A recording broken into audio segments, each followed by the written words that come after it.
Maintenant que votre grille est prête et que tout est à votre goût, vous êtes maintenant prêt à attitrer une question à vos élèves ou une tâche à vos élèves qu'on appelle dans Flipgrid des topics.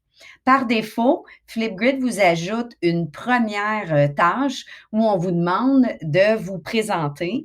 Bien sûr, toutes les informations de ce topic sont en anglais, mais vous pourriez venir cliquer sur le petit crayon Edit Topic et venir changer l'information à votre goût. Vous pouvez aussi partir de zéro et simplement venir effacer le topic en question. Démarrer avec une première tâche où on invite simplement les élèves à se présenter est une bonne façon de leur faire découvrir l'outil et de s'éviter un paquet de questions lors par exemple, d'un travail qu'on veut évaluer. Ça pourrait être donc une première tâche très simple. Venez vous présenter.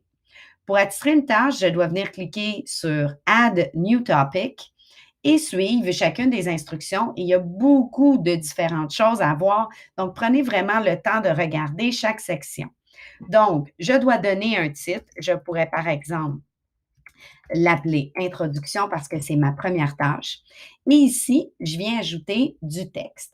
Je peux venir faire de la mise en page un petit peu de mon texte, ajouter même un lien à visiter. Donc, ça pourrait être visite le site suivant, va lire le texte, reviens-moi et réponds-moi à la question suivante. Donc, ici, je pourrais dire présentez-vous, par exemple. Je pourrais ajouter, bien sûr, beaucoup plus de texte. J'ai le droit à 1000 caractères, donc j'ai quand même beaucoup de place pour ajouter de l'information.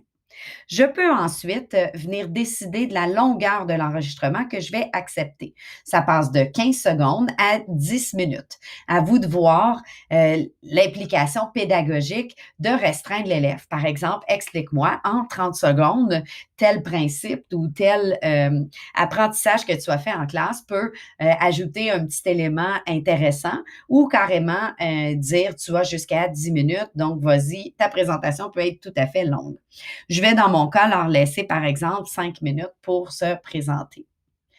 La section vidéo moderation vous permet de décider si la vidéo va être publique ou pas. Par défaut, toutes les vidéos sont visibles par tous les membres de la grille, de la grid. Vous pouvez, par contre, activer ici la modération, ce qui est souvent apprécié par les élèves, qui va vous permettre, et par vous-même d'ailleurs, va vous permettre de voir la vidéo et de décider si vous voulez que la vidéo soit publiée ou pas. Vous pouvez donc décider de n'activer aucune des vidéos et ça reste donc entre vous et l'élève ou décider une à une après avoir visionné le contenu, ce qui est très intéressant à faire avant de le rendre public.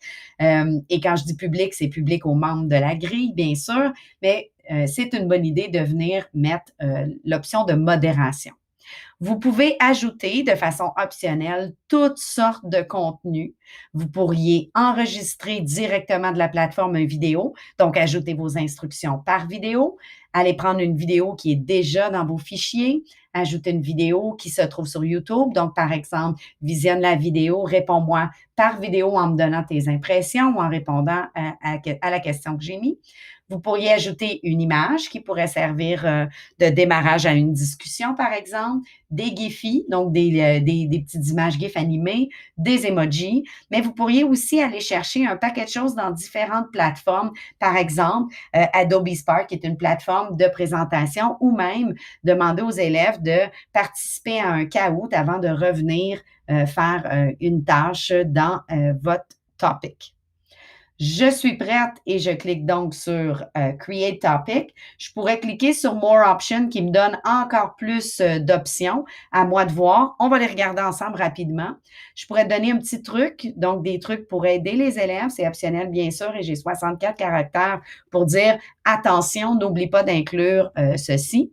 Je pourrais attacher un fichier, donc un lien externe ici qui pourrait provenir, par exemple, de YouTube, mais aussi un Google Doc ou autre, ou insérer un lien, donc directement, et dire voici des documents qui pourraient soutenir ta démarche, par exemple.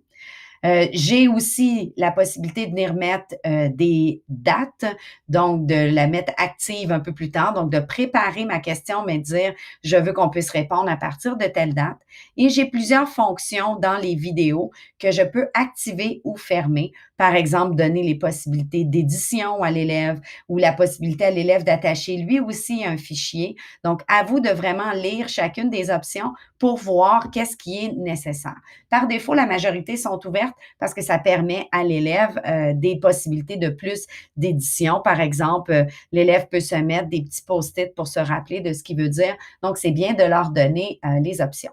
L'option qui est intéressante, c'est l'option ici de rétroaction. Vous pourriez donner deux types de rétroaction. Donc, la rétroaction de base qui va vous permettre de donner, par exemple, une note sur l'idée et la performance, mais vous pourriez aussi venir créer votre propre grille d'évaluation, ce qui est très intéressant, en ajoutant les critères que vous allez évaluer pour la vidéo. Vous créez donc votre propre rubrique, votre propre grille d'évaluation qui va être disponible dans votre plateforme de correction. Vous allez pouvoir venir cliquer et donner les points. Donc, c'est intéressant si c'est quelque chose qu'on veut évaluer. Donc, je vais la laisser à de base et je vais créer mon topic.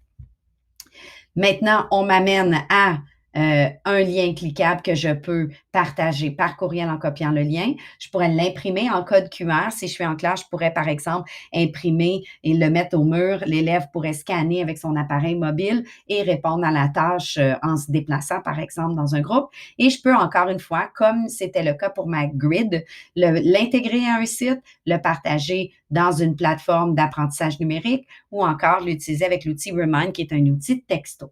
Je suis maintenant prête, ma grille est prête. Si je veux venir modifier, j'ai toujours l'option avec mon petit crayon de venir modifier des choses. Et bien sûr, je pourrais venir effacer mon topic et venir enlever ce que je viens de faire si je ne suis pas satisfaite.